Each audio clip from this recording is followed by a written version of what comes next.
Welcome to Brain Wreck. I'm Jason X. And I'm Kevin Graham. And this is the best show on the internet. Bringing all the fun and excitement that you can have on a Wednesday night, which is why you should subscribe to this channel.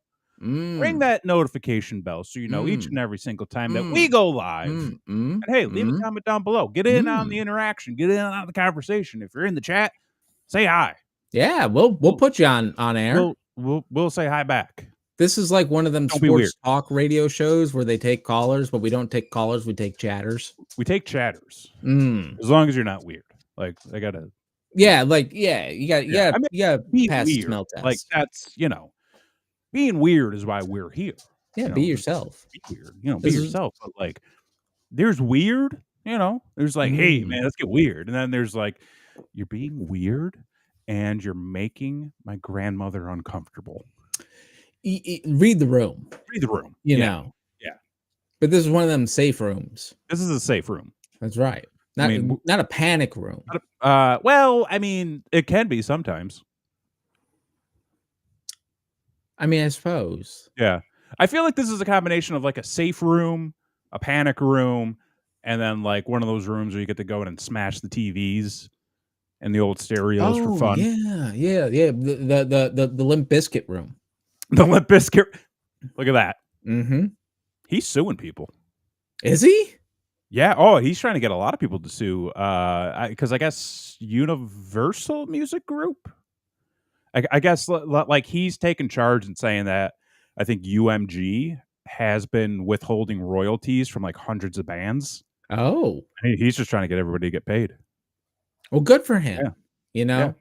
Who would have thought in 2024, Limp Bizkit still be making the rounds, and Fred Durst doing the right thing. Just, seems like he's having fun in his tracksuits, gray beard. It's living life. What more can you do? And that's all you can do. And that's all we've been doing. Because life, sometimes you eat the bar. Sometimes the bar eats you, man. Sometimes the bar eats you. And my bar was Milton. Yeah. And he is a motherfucker. You have had quite a week and a half. Yeah. Oh, but maybe yeah. Maybe two. Yeah. Well, it's been almost exactly a week. Almost exactly a week. But you guys had, so for those of you that don't know, there was a series of hurricanes that came through the Florida area.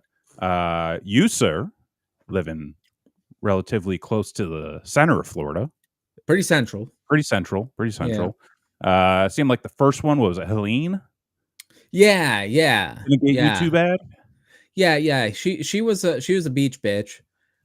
She basically like tore up St. Pete, Clearwater, Hogan's Beach Shop underwater. Yeah. Did a lot of damage up there. But Milton, he came up from your neck of the woods over on the Gulf side and fucking went right through the goddamn center of the state. And unfortunately for your boy, the highest wind speed of the storm was recorded in my neighborhood. In your neighborhood? Yes. Fuck. 103 winds swept right through here. So we took a little bit of damage, Yeah. But before that, before we get into that, the storm was coming Wednesday night. And so for last week, I said, I still want to do the show as long as I've got power, because we knew power was going to go up. Sure. So previous to that, I had done 2 days of prep work. You do your prep work for the hurricane, right? Get your sandbags, you board up your windows, And that is like the truest sense a battle royale to get any of that stuff done. Sure. Because when it comes to the point where like everybody's on board that we have to prepare for this hurricane, it's anarchy for supplies, for anything at all.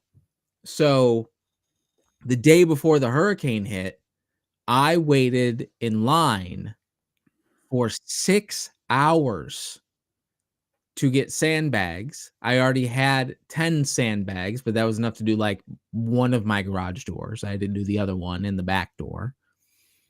And so I went back into the line, waited 6 hours.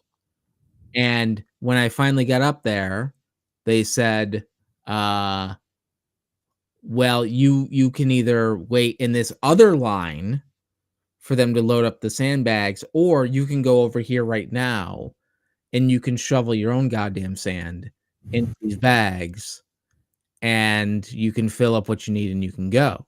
And I'm like, I need to get the fuck out of here. I've been here for 6 hours. So I go over and, you know, Florida's got a great penitentiary system because they were having those fine people who have been locked up shoveling sand into the sandbags.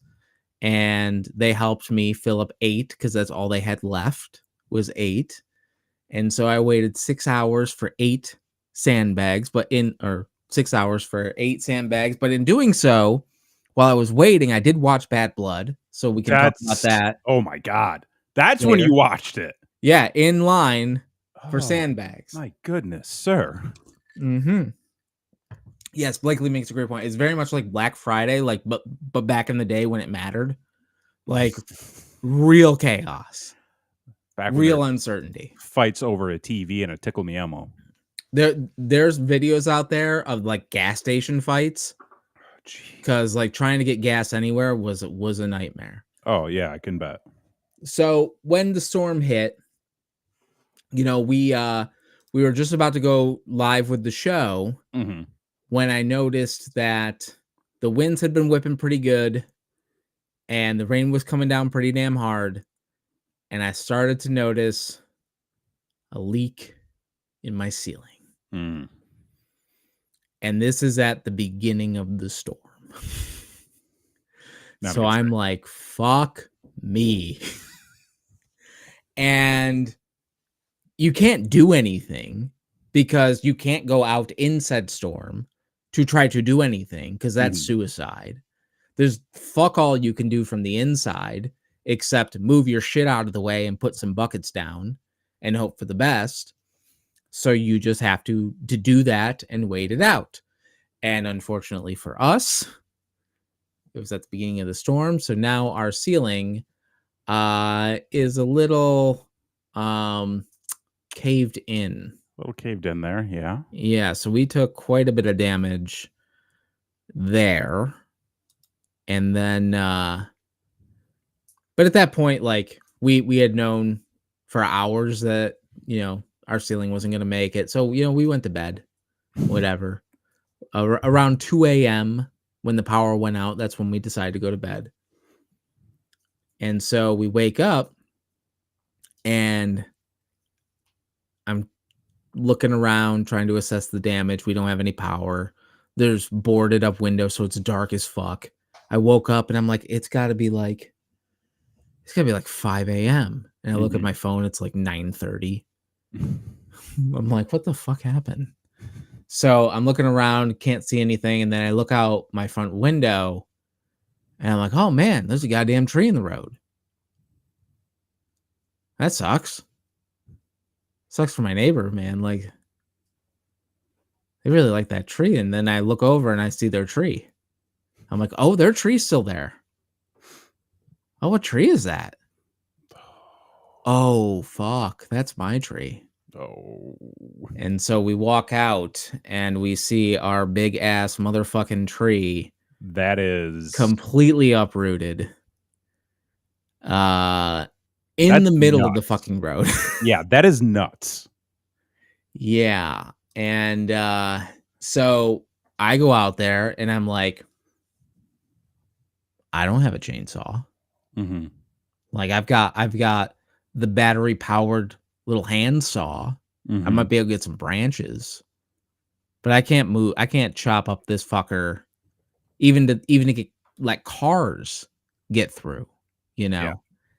And so the one great thing about living in Central Florida is that you are absolutely surrounded by rednecks. Like they're everywhere. And most of them are friendly. Like just don't talk about politics or religion. How about them Rays? You know? You like trucks? Great. And sure enough, there was a couple of fellas riding around in a pickup truck with chainsaws. Any other day, that's probably a felony. But they I mean, in Florida, I don't know. Could go either way. It could go either way, right? Yeah. So one guy gets out and he starts chopping at it, and then we see the rescue truck start coming down the road, and it's the firemen, and the firemen come out, and you know they're clearing the roads, essentially what they're doing. And of course, you know, I don't blame them. They've got a full day ahead of them, right?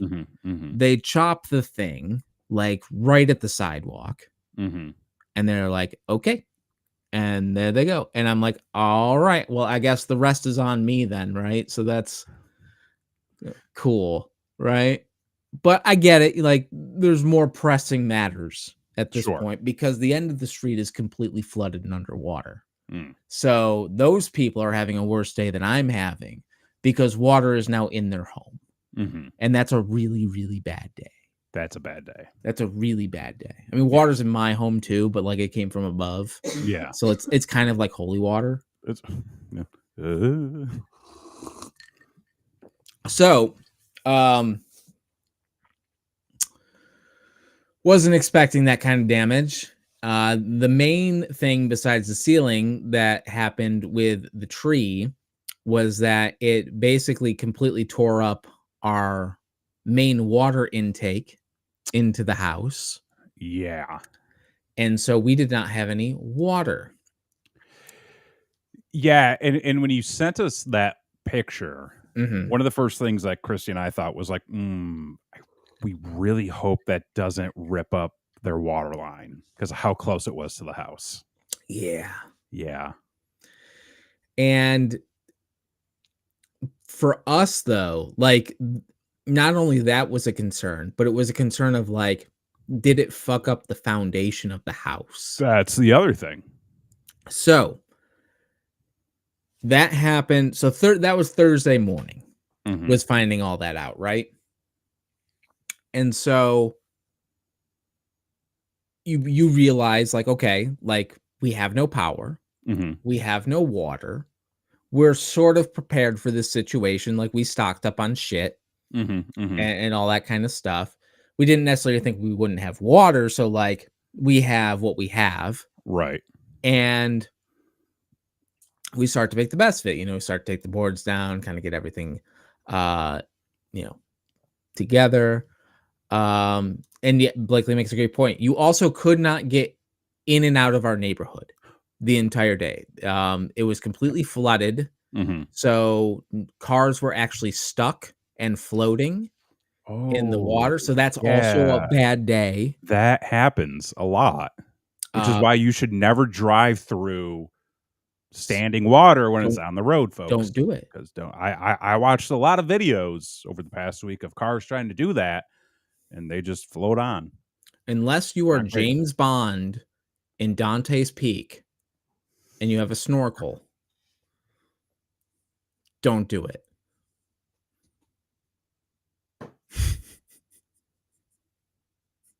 Don't do that when I'm drinking. Like, I was like, oh yeah, good Bond reference. Car turns into a boat. No, fucking Dante's Peak. Like, what the fuck? Pierce Brosnan. Cheers to that man, I guess. He's doing wonderful. Actually, he's dead, isn't he? No, he's not. I thought Pierce Brosnan? No. Okay, well, are you sure? Yeah, he's still doing pretty well. Pierce Brosnan is 71 years old. Okay. Still kicking. Okay. Still having a good time. That's wonderful. He's got a Guy Fawkes facial hair thing still going on, I believe. Looks great. I mean, so do I. So, like, I can't. You holy shit! Are you Pierce Brosnan? Remember. No, I don't think he says that. The 5th of November. I don't think he ever said that. I mean, that's Guy Fawkes. So, like, yeah. Anyway, so where the fuck? Oh, okay. So boats, water. So yeah, so like the cars were getting stuck, like you couldn't get in or out, and so you start to like put the pieces together, and you try to assess the different situations, and it's like if you go back and look at this lovely photo, this motherfucker is full of water. Yeah, and there's no electricity to be had, so you can't really do anything. Can't get a pump in there. There's no pump. And there's a fucking tree in my yard, and there's a hole in my fucking ceiling, and here and all of our food is rotting because there's no power, right? So it's a lovely fucking situation to be in. So you go out there and you're like, okay, well, I guess we can do something. I don't know what. And this guy drives by and he goes, I told you that tree was going to fall. And I look and I'm like, who the fuck? Like at a time like this, like who the fuck? And it's this guy. And I don't know if I told this story on air, but there was a guy who was taking a tree down across the street like a month ago. I think you did say, yes, I believe you at least told me this story. And he basically was like, hey, I can take that tree down for you, but I don't have any insurance. And I'm like, no, thanks, bro. That's, whatever. And so he comes back, he's, just in his truck tooling around, and he makes that comment. And I go, yep, you're right. It needed to come down. And it did. And he goes, well, I'll stop by tomorrow. I go, oh, okay. Whatever. Didn't think anything of it. The next day, the motherfucker shows up. He's got himself a tank top, what looks like swim trunks. I was immediately in my head like tank top, board shorts. Can I take a guess? Sandals. Crocs. Power of the Crocs. A Lucy hanging out his mouth. Ear protection because he's a pro. And a chainsaw. And my man Danny showed up. And he cut up that motherfucking tree for us. I mean, he didn't move it. He just cut it up. But he cut it up. And then he was like, all right, well, have a great day. Sir, you live in Florida. Like through and through. Because that right there is a Florida man. Not only that, but just hours before he showed up, a tree service showed up and said, hey, you've got a tree problem. And I'm like, thank you, sir. And so they quoted us. They said, if you want us just to cut up the tree and then move the logs to the road for them to take it, it's going to be $600. Fuck off. If you want us to pull up the root ball of the tree with that, then it's $800. My man Danny showed up with a Lucy, cut it up and did for nothing. To be a good goddamn Samaritan. So too many fucking people try to take advantage of this shit. So many people do, right? So then we figure out all of our other neighbors have water. And we do not. And that's a problem. right? Because that means that tree fucked up our water pipes. Mm-hmm. So we go and shut our water off. I call the utilities people and they send this guy out to come look at it. Because I'm hoping they'll be like, it's broken at the fucking meter and they have to fix it. And it's not my problem. And homie comes out and he gets out of his truck and he is wearing like high waters, like a city issued polo over them and like a crispy clean cowboy hat, bright ass white. You just got all the flavors showing up to your house. And he comes out and he introduces himself. His name's Paul, and he shakes my hand, and he goes, "What you got here?" And I was like, "The tree fell." He goes, "I see that." And he walks over to the meter, and then he walks into the middle of my yard and he starts squishing his feet. He goes, And then he walks over to the tree and he goes, Yep, we got a good one here. And he's just doing this whole thing, and then he walks up to the hole. And he goes, "Well, I got some bad news for you." I go, "Oh?" He goes, "This ain't our problem." Mm-hmm. I go, I of course it's not. Yeah. Of course it's not. He goes, "But I've got some good news for you." I go, "Oh?" He goes, "I'm going to show you how to fix it." I go, "What?"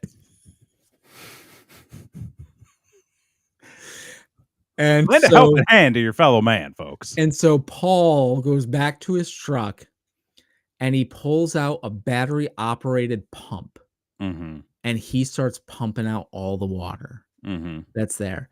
And we're chatting and he's talking and he goes, "I'm going to help you. And you know why I'm going to help you?" I go, "No, you why? Like you must have like a fucking million other things to do. Right. You are the fucking utilities guy after a hurricane. Yeah. Like you're a busy man. He's the guy. He's the guy. Right?" And so he goes, "You turn the water off." I go, "Yeah." He goes, "If you're smart enough to turn the water off, you can fix this." I go, "Oh, okay." And he goes, "And also, you're the first people who haven't yelled at me since the hurricane." Oh my God. And not only that, I like your shirt and I like your wife's hair.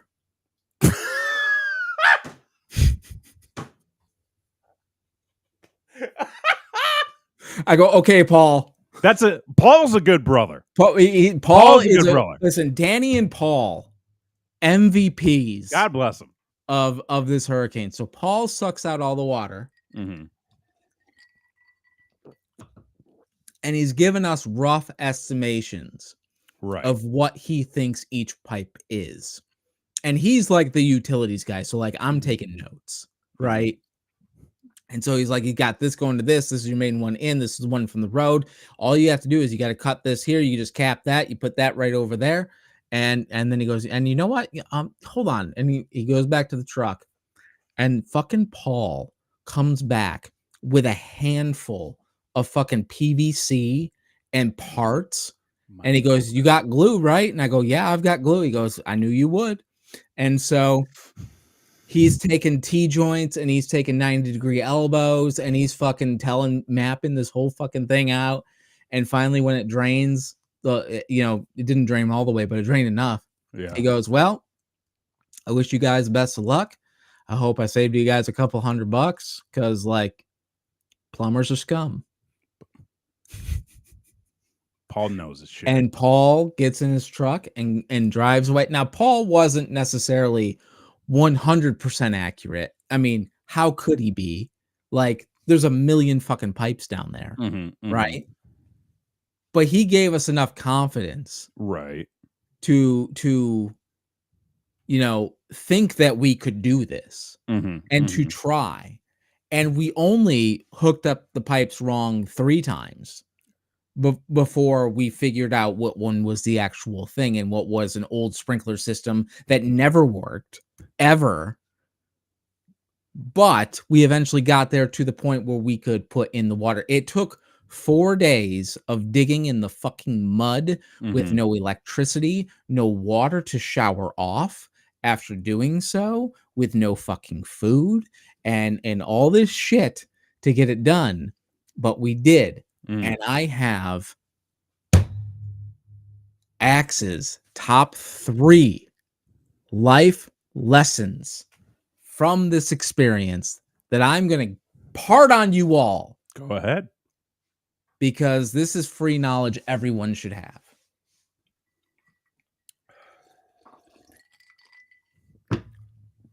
Number 1, life lesson. If you want to know if you are with the right person, go through a hurricane with no water, no electricity for a week, because you will quickly find out if the person you are with is the person you're supposed to be with, because there is no one else on this planet that I would have rather gone through that with than Blakely, than anybody else, because she was amazing. We stuck to it together and we got through it. Almost every other people we know fought with their significant other through the hurricane, and now there are issues. So that's one of those things of like, if you want to, like, that's something people really need to start to think about. Like, could you, is this the person that you could get through this with, and would they be able to help you get through it, and would you be able to help them get through it for the greater good of the situation? That's the real test of a fucking relationship right there. So that's life lesson advice number 1. Number 2, if you're ever in an emergency situation, the only people you can rely on are your neighbors. That's it. Unless you have family, which I was lucky enough to have, which were amazing. They were a great help to us. But if not, you have your neighbor to your left and your neighbor to your right. And that is it. And at the end of the day, when shit hits the fan, everybody needs each other. You just do. You cannot survive without each other. So on the day-to-day, be fucking nice to your neighbor. Yeah. Because you never know when the fuck you might need their help. And you never know when they're going to ask you for help. And when they ask you for help, fucking help. Help them out. Because listen, if it weren't for Danny and Paul, like, I don't know where the fuck I'd be. 2 fucking just nice ass dudes coming to help people in need. Guess what? Your boy applied for government aid, immediately denied. Tried to file an insurance claim. It's going to be months before I see anything. If I see anything. The people you can rely on, it's your person to your left and your person to your right. So make friends with your neighbors. Yeah. We don't see our neighbors, so. Well, we got to work on that. Don't feud with your neighbors. Like, that's. Yeah. I got no feuds going on. I just drive around the neighborhood and be like, I got to mow their lawn. Yeah. Third piece of advice. Life lesson. Just being calm, level-headed, and all around, like, I really feel the reason we got so much help was because we didn't blame anybody.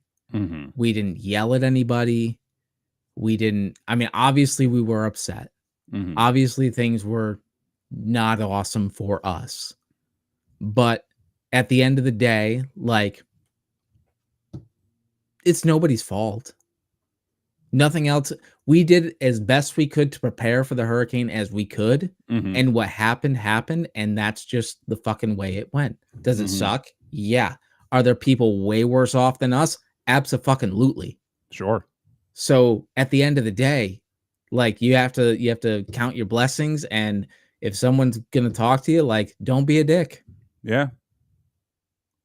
And that having a positive attitude and being open and just kind to anybody who's willing to talk to you will take you fucking miles. Yeah. I've learned that a lot as I've gotten older, because I do feel like there was a period in time where the advice given for like that kind of stuff was, well, once you start yelling, they'll just give you whatever you want. And it's like, I don't think that applies anymore.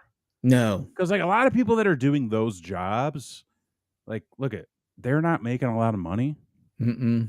They may not even be really qualified. They might be having a worse day than you, all things considered. And mostly they just want to help. And mostly they just want to help. So like somebody freaking out on them and yelling at them and basically putting blame on them for a situation they have no involvement with, that ain't going to get you anywhere. Yeah. So yeah, so we're doing, man. Like we're kind of in the thick of it still.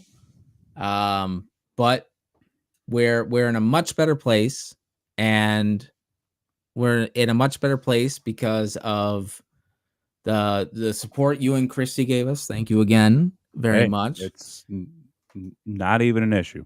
The support, my family has come over. They've been in the trenches digging too. You know, they've gotten their hands dirty and have helped us out.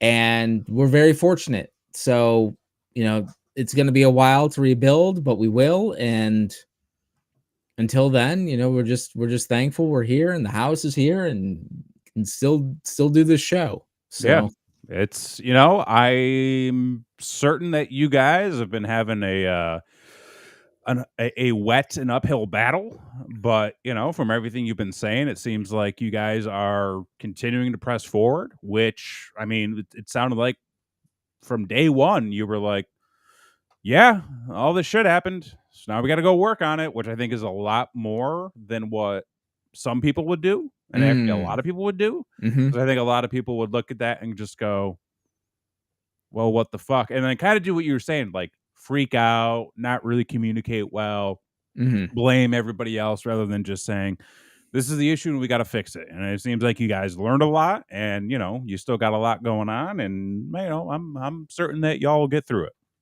We will. And I think that's the thing is, I think too many people, even not to get too fucking philosophical on everybody here, but I think a lot of people, like in relationships, right? Or in any type of situation, people look too much to take whatever the issue is and whatever the blame is and try to remove it from themselves, no matter what. Oh yeah. Which if I do that and then like my partner does that, then we're just pushing a blame around and nothing ever gets done. Like nothing gets solved. Like I don't give a fuck who did what. This is the thing that's in front of us, and we have to fix the fucking thing that's in front of us. So let's put all that bullshit aside and let's work on fixing the fucking thing. Yeah. And that's what more people need to do. Yeah. Is who gives a fuck about the blame? Fix the thing. Yeah. So yeah, that's a good point. Like a lot of people want someone to blame. I just like, but you know, that takes a lot of time to figure out. Like, just do the thing. Yeah, yeah, and that's all politics too. Is like everyone wants to pass. No, just fix the fucking thing. Yeah. If like you just fix the thing, then who gives a fuck? Yeah. Then the thing's like, oh, you see a problem, then fix it. Just fix the thing. You have an issue with something, then come up with a solution. Vote. You got a couple weeks. 3. What's up? Yes on 3. Yes on 3. What? It's a Florida thing. Oh. Do we want to vote yes on 3? Oh, yes, we do. Oh, vote yes on 3 yes in Florida. On 3. Yeah. Yeah. So yeah, so that's it on the hurricane talk. Let's get into something a little more distracting, a little more silly, a little more silly. Let's see. Well, folks, couple weeks ago, WWE ran another PLE which I think I've been sort of brainwashed into calling them now. PLEs. It's another acronym. It's another acronym, but there was that period of time where I was like, oh, and yes on 4. And yes on 4. Yes on 4. That is more important than yes on 3, and they're both important. Both important. 3 and 4, vote. Yes. It seems like at the last PLE, I was like, it's pay-per-view. They're all pay-per-views. I'm always gonna call them a pay-per-view. And I'm just like, yeah, no, PLE. I can even call whatever fucking Dynamite AEW does. I'm like, oh yeah, the AEW PLE.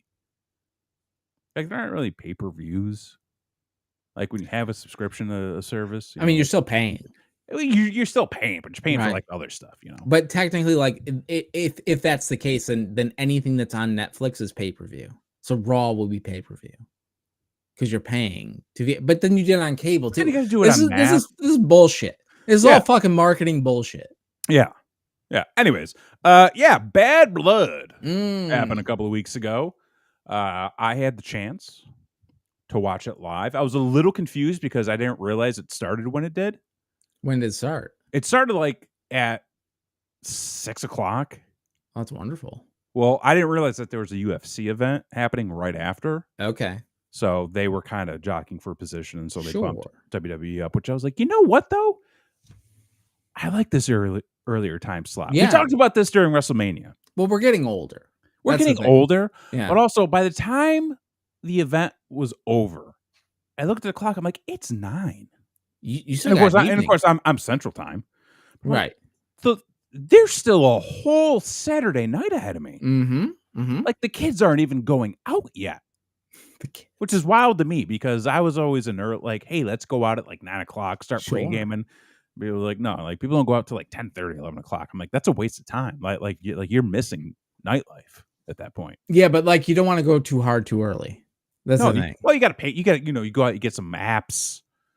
Get a little 2-for-1 going on. Oh, yeah. Little TGI. Yeah, a little TGI action. You go to a place, you chill, start to get in the groove of it. Sure. Stop off, get a coffee, then you get your night going. Okay. So, yeah, it started early, so I was able to like rewind, start over. Watch the whole thing as it aired. You said that you watched it in line. I watched it in the sandbag line. I've seen the show.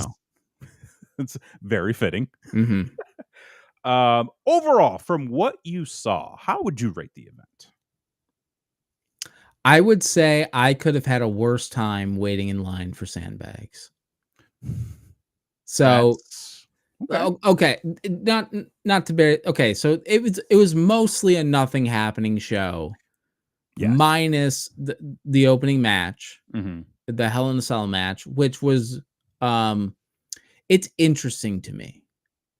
Because what I thought it was fantastic. I'm not gonna shit on the match at all. The only thing I will shit on is that fucking horrific bump poor ass Drew McIntyre took. I think he undershot that.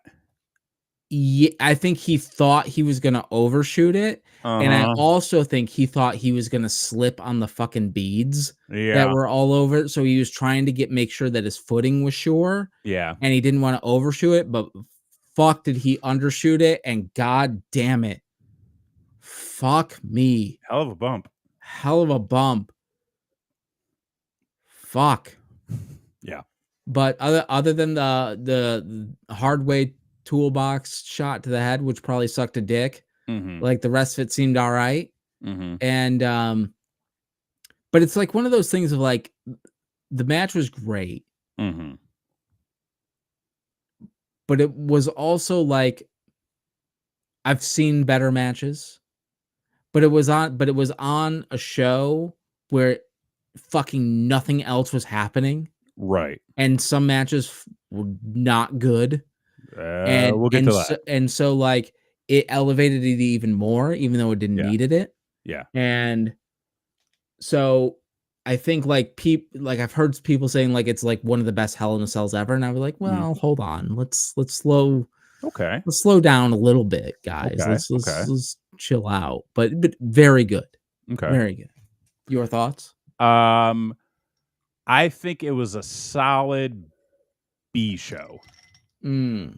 I thought the Hell in a Cell and the main event were solid to great. I think everything else was weird.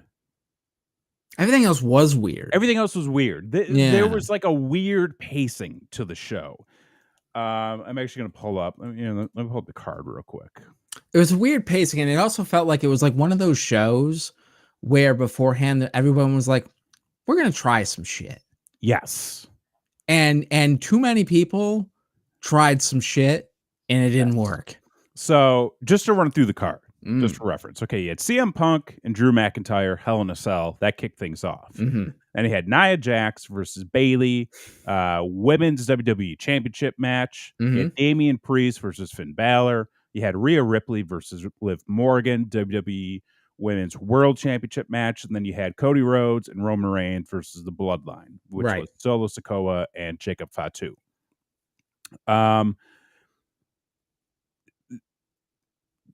Nia Jax and Bayley, Damian Priest and Finn Balor, they were fine. It was fine. They didn't do anything for me because the most notable thing was the fucking Hurricane Rana spot in the Bayley Nia Jax match that was like, I don't even remember that. Well, so Bayley tried a powerbomb and Nia tried a Hurricane Rana. That was her falling and Bayley having to take the flip herself and Corey Graves, for the love of God, said, I'd like to see a replay of that. And they showed one, and it looked worse on the replay than it did live. And even he was just like, I don't know what happened. I must have been looking at my phone at that point. It was horrible. The only thing that stood out to me in that match was the Tiffany Stratton angle, which they've been playing up for like a month now. Is like the will she won't she cash in on Nia, which eventually I feel like she will. Of course. But overall, it was fine. It was all right, yeah. Damian Priest, Finn Balor, the match overall was fine. It was fine. Storyline wise, it sucked because you kind of expected that like bitter hatred feud of like Finn screwing over Damian and causing him to lose the title to Gunther. Like there would be more heat there. There wasn't. It was a good match for Monday Night Raw. Yeah, it was like a Raw main event. It was like a Raw main event. Yeah. Okay. Solid match. It was fine. This is what it is. Rhea Ripley, Liv Morgan. I don't know who fucked up, but somebody fucked up. And I think it was I don't know who specifically. My theory, this is a theory, somewhere between the referee and Raquel Rodriguez. Yeah. And the thing is, like, they've made their refs look really stupid lately. Well, okay, so here's the thing, though. Every time there has been, like, a ref fuck-up, it's been that guy. The ref in that match was the same ref. Are they trying to Nick Patrick him? I don't know, but it was the same ref during the Randy Orton Gunther debacle at Crown Jewel. Same ref as Baylor and Rollins. Same ref here. So it's been the same guy.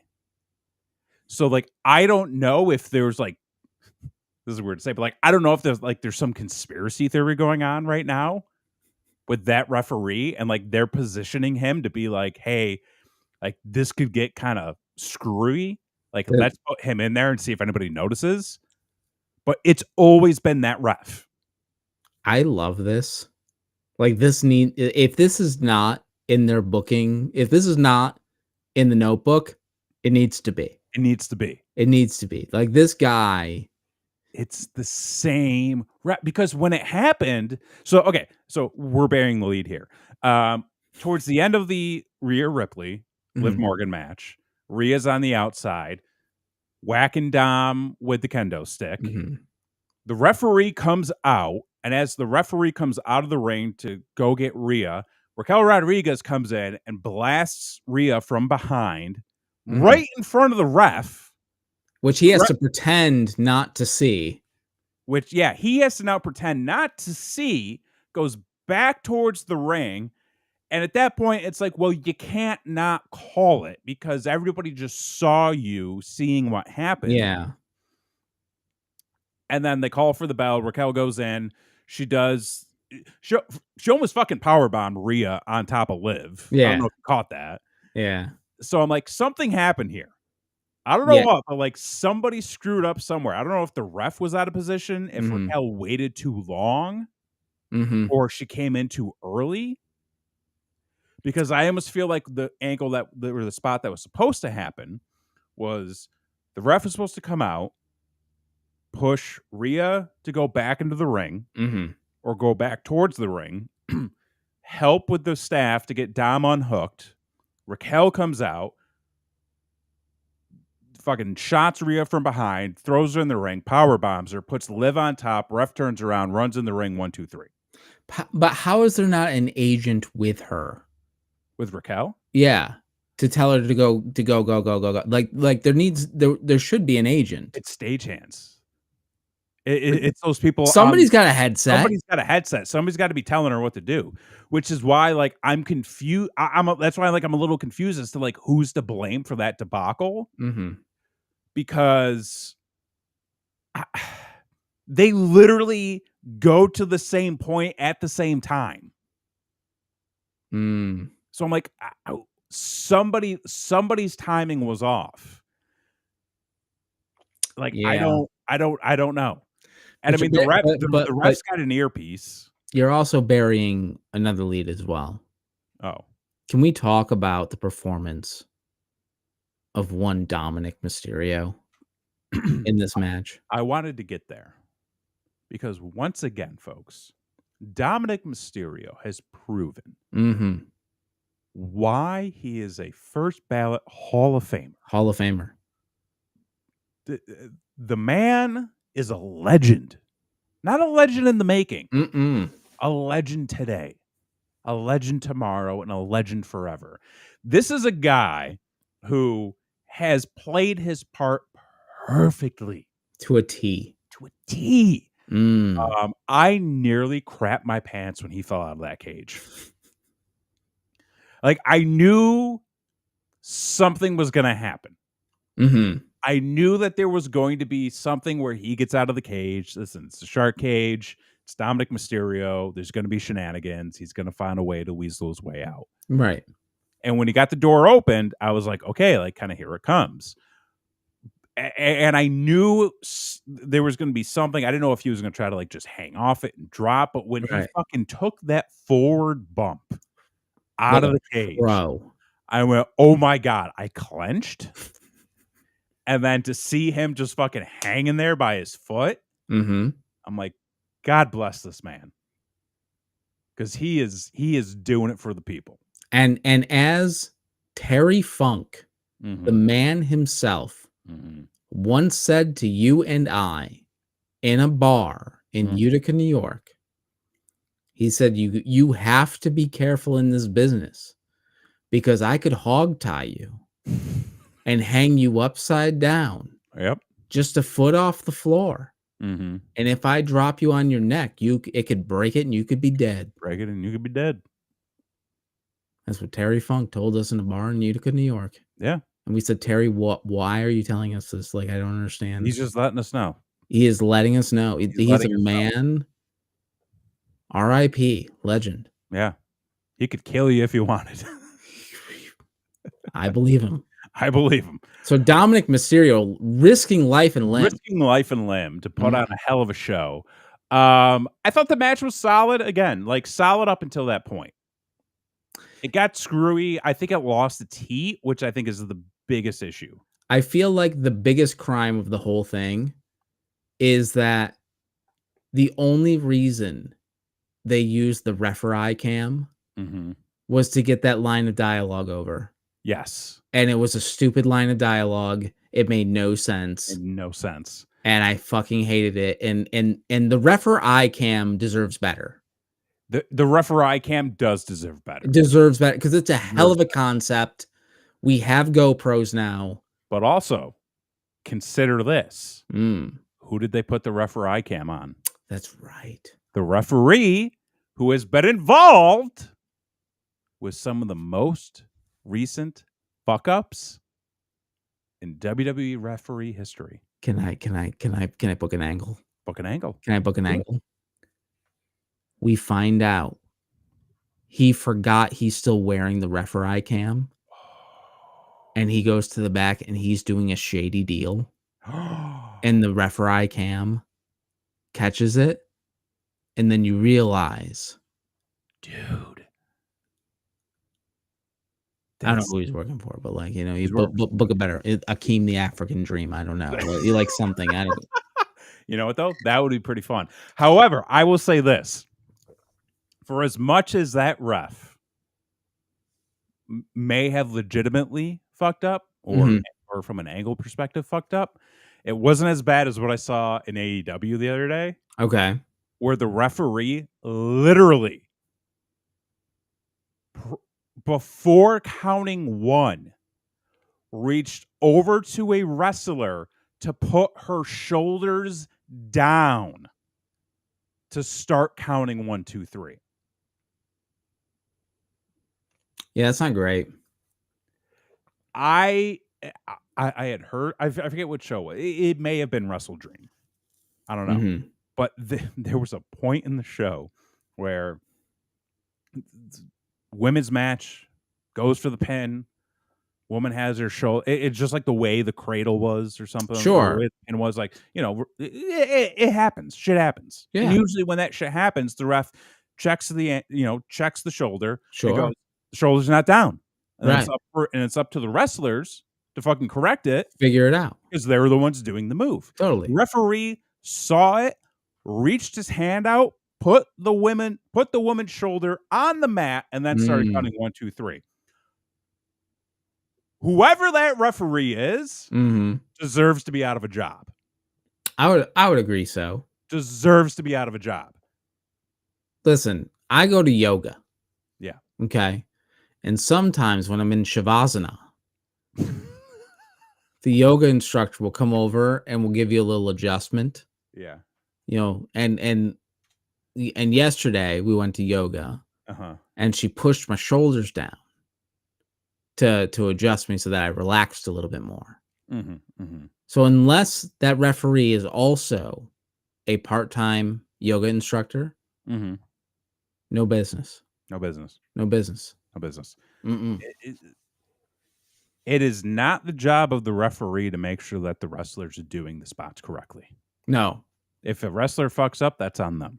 And if you need your referee to do that, get better wrestlers. Get better wrestlers. That is, yes, get better wrestlers and get better referees who aren't going to do shit like that. Okay. But I digress.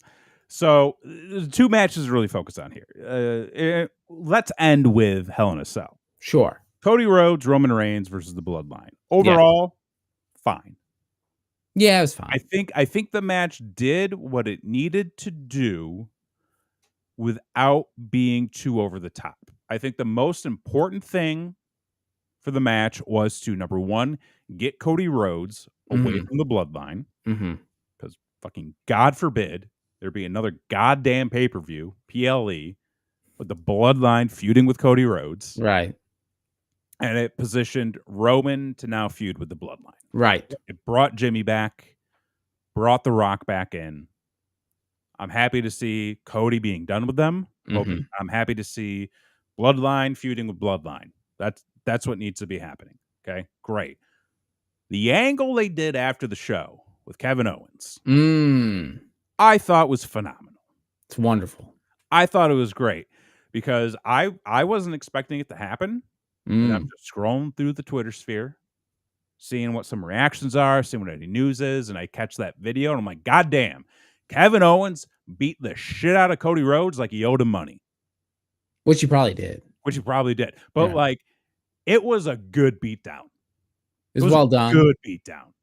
It was. I believe that. I was like, Cody Cody got Kevin to invest in some deal, and then it just went south. Yeah, you tried to get the the ear wax cleaner, but really it just pushes the wax further into your ear, and you lose all your money. Yeah, exactly. I'm sure that's what Cody Rhodes. Yeah, totally. So I thought that was great. So overall, that match did what it needed to do. It split people up. It started a new feud. The thing is, like, Solo Sikoa is not a top guy. He's not a top guy. He is the villain. He is the main villain in a 90s car heist movie. Okay. And you're like, I don't buy for a second that this guy owns a stolen car ring. Right. But like, he's a decent looking enough guy to be an actor in Hollywood that someone owed a favor to. But you know what, though? I think that works for the situation. I mean, it does. I think you have this, and no pun intended, but you have this fresh blood coming in and basically taking over a position that had been held for so long. Mm-hmm. You need, again, this goes back to what I was saying, I think a couple of weeks ago, where you need better heels. And you need better heels because you need people that the fans can truly hate. And I think that's what you have with Solo Sikoa. It is somebody who fans can look at and say, he doesn't deserve the position that he is in. Mm-hmm. Therefore, we don't appreciate the position that he's in, and we do not want him in the position that he is in. And that's only going to give more love and admiration to Roman Reigns and whoever he brings back into the fold, with Jimmy and then whomever else they end up getting. I kind of hope they don't bring Jay back into the fold on this, because I think he's doing very well off on his own. He is, but I think it's inevitable. I think it is inevitable. I would like to see them go in a different direction. I would love to see them do an angle, much like the lie detector test with Mr. America and Mr. McMahon.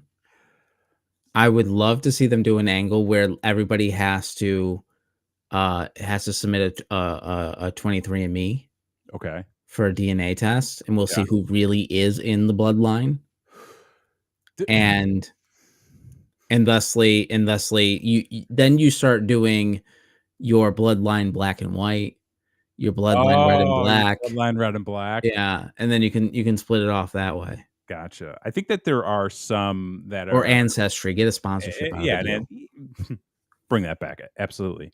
So I'm kind of interested to see where that goes, just because it's gonna happen at War Games. Mm-hmm. They're gonna do War Games, totally, and then I think eventually everything's gonna build to Mania, hopefully. So I thought that match was fine. I'm glad that match did what it needed to do. Oh, before we get to Hell in a Cell, can we talk about the Saudi belt?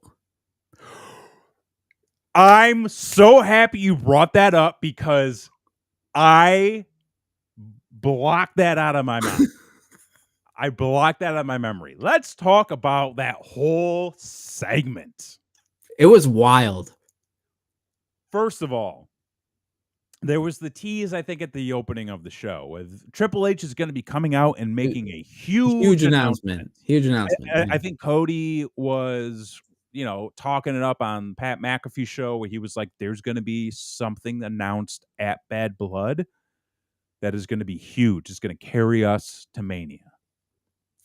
And I was like, oh, okay. All right. And then Trips comes out, does the whole, this is the attendance. Thank you so much for being here. Yada, yada, yada. Rah, rah, rah. We're all doing well. I'm like, okay, great. What's this announcement? And then he starts talking about Saudi Arabia. And I'm like, ooh, shit. And the crowd shits on it. Oh, flips. Brother, I don't know how much longer they can go with the Saudi Arabia deal. The thing is, they had the out. They had the out. They had the out. When the merger happened, that was the out. I think they're making too much money, though.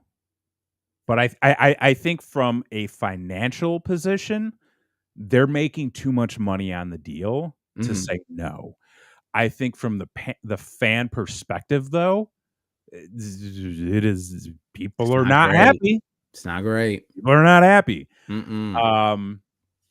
So they do the whole thing about how they're gonna crown the jewel men's and women's champion, and they showed off this belt. And folks,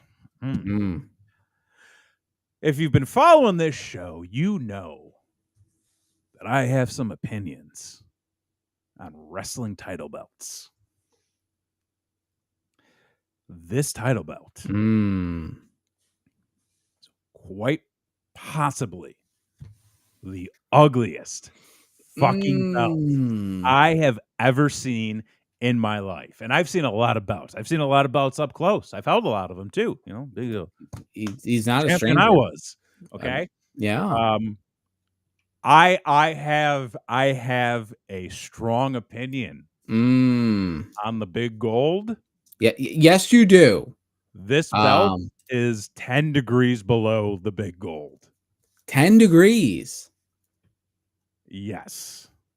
I'm trying to pull up a picture here for the audience. To pull one up on my end so I can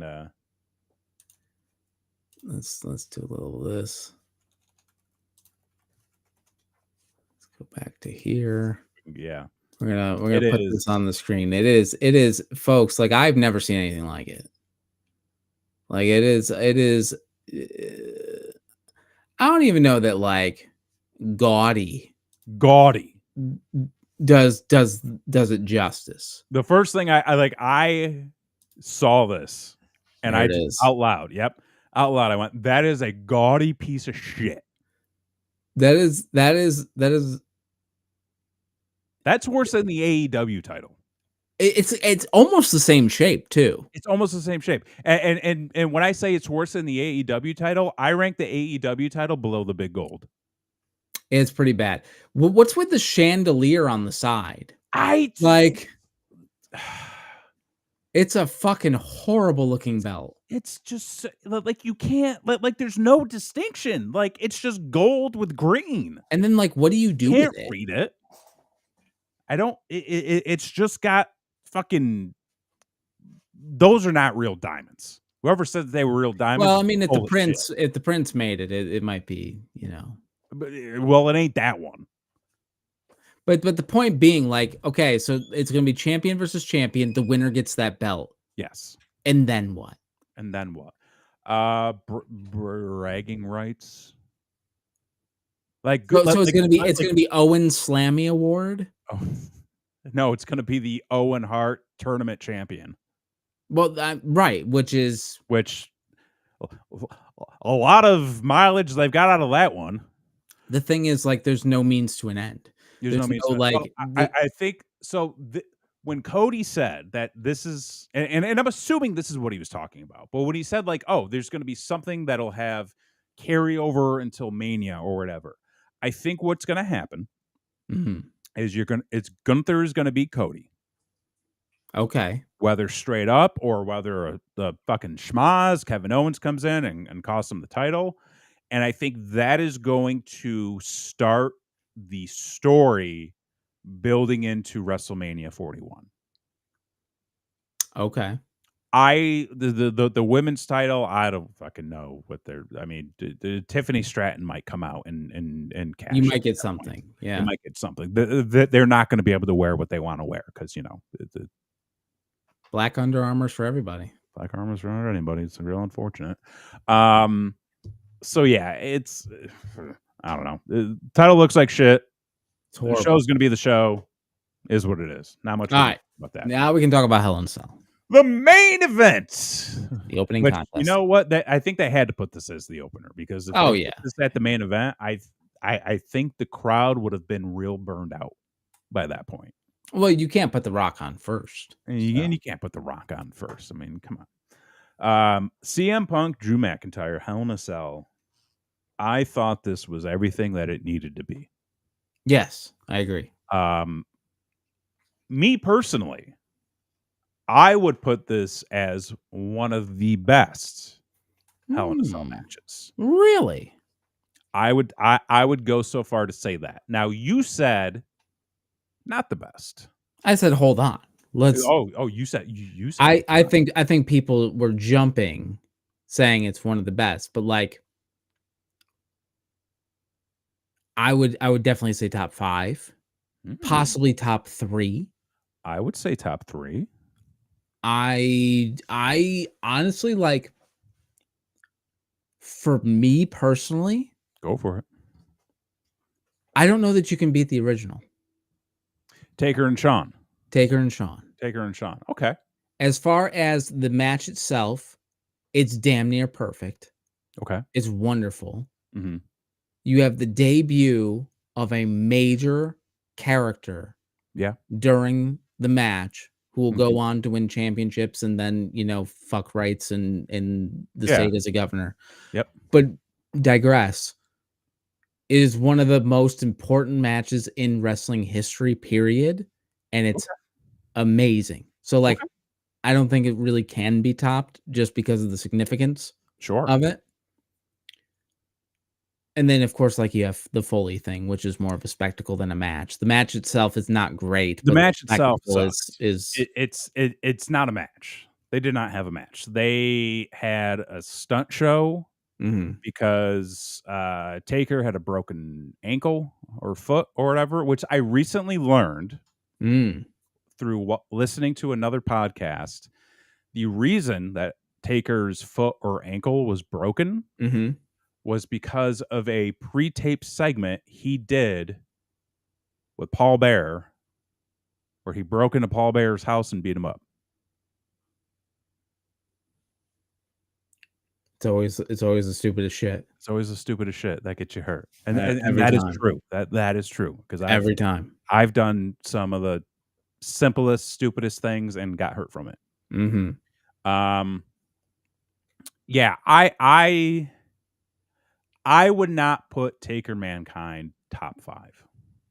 Really? Okay. I would not put it because I think that it's an important moment in wrestling history, but not for the reasons you think. I think it was something to get a crowd reaction. I think it was something to show utter chaos. I think it was something to salvage I think it was something to salvage what could have been an amazing match. Sure. Because one of my favorite feuds in wrestling is Undertaker Mankind. It's wonderful. I thought that from a character standpoint, from just a fun story standpoint, and even from a match standpoint, like those are two guys that I always thought worked well together. And that could have been a tremendous match. Well, we didn't get that. We got Foley getting thrown off the cage, and we got Foley getting thrown through the cage. That's really it. I think Shawn and Taker, definitely top 3. I think even like Taker Trips was a good one. Yeah. And there's a lot of other ones that you can give credit to. None of the red cage shit. No. Like nothing. Like if it exists within a red Hell in a Cell, no. That fuck off. Seth Rollins and the Fiend. Oh my god, ending in a DQ. But for what it was, Drew and Punk, I think the reason why I would put it up there is because I looked at this as one of the first true blow-off matches that we've had in quite some time. Yeah. This is a match that was pure carnage. It had great storytelling. Had great spots, great moments. Not a perfect match. There were a couple spots where I was like, that's Drew going, oh, he's coming off the top rope, and taking a double axe handle. Yeah. I was glad to see that they allowed them to get some color. Because even if one was on accident. Was it though? Was it really on accident? Was it on accident, or was it a little bit more than? You think they're faking them staples again? Oh, brother, they ain't faking them staples. I think that there were a couple of times where they definitely potatoed each other. Oh, sure. Because I think Punk got a little loosey-goosey with that table piece when he was trying to... See, I think that's where some of the issue happened. Because it looked like he fucking scraped the fuck out of his dome. With the table legs when he went to Oh, yeah. He fucking caught him on those. I think that's maybe where it started. But no, I mean, I thought the match was great overall. I thought for the blood feud that they had been having over a fucking bracelet, it ended the way that it needed to end. I think that it was by far top 10 match for both people. Oh, sure. In their entire careers. Yep. Maybe even top 5 for Drew. I think that this is a match that people will look back on and say, yes, like when it comes to Hell in a Cell, that is a true Hell in a Cell match. That is what you would expect from that type of matchup. It's like the first motherfucking one where they didn't escape the cage. They didn't escape. Yeah. Because I think it worked. When it comes to Hell in a Cell, you kind of understand it as it's going to be one of two things. What happens in the cell is going to be so chaotic and so barbaric, it has to stay within a cell. Or it's going to spill out and there's going to be chaos around, chaos on top. There have been some Hell in a Cell matches where nothing fucking happens. Yep. There's barely any weapons, barely any escapes. It's just a match inside of a cell, and it's that was boring as shit and not what I would have expected. I think the match was exactly what it needed to be for the style of match that it was. I think it was exactly the match that it needed to be for the feud that it was, and I thoroughly enjoyed myself. Yeah, it was definitely the match of the night. It was definitely the most interesting thing that happened on the show, for sure. And I think that overall, that's the only thing people will remember this show for. Yeah. In the history of this show. I think that they're doing a good job building the bloodline stuff. I think that the crown jewel thing is unnecessary and complicates things that don't need to be complicated. No. Yeah. And I wouldn't do it because I don't know what the fuck you do with that belt. Yeah. And does like next year when they go back, does the winner have to defend it, or is there a new belt, or what the fuck happens? I'm gonna say it's gonna be a yearly winner. So it's gonna be a new gaudy belt every year. That's my opinion. That's what I think is gonna happen. Well, God bless that they're keeping the belt designers in business. I mean, gotta make a living, I guess. Absolutely. So that's all I got. That's all I got. Yeah, we're gonna push some of the other topics I had for us tonight because it's late and I really gotta pee. So yeah.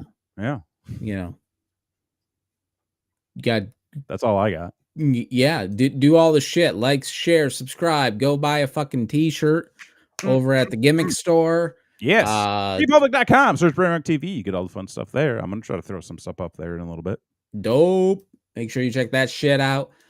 Make sure you subscribe to this channel. I've had plenty of things that I've wanted to do, but I haven't been able to do because I haven't that power. But hopefully, we're gonna have some vlogs out soon. I really hope I can get the Hollow Scream vlog out before Halloween. Obviously, that would be ideal. to do that. We still have all of our Texas stuff to post. I'm stalling to make. I really gotta pee, man. I gotta pee. I'm just gonna go pee. All right. This has been Jason X. I'm Kevin Graham. And this has been your show.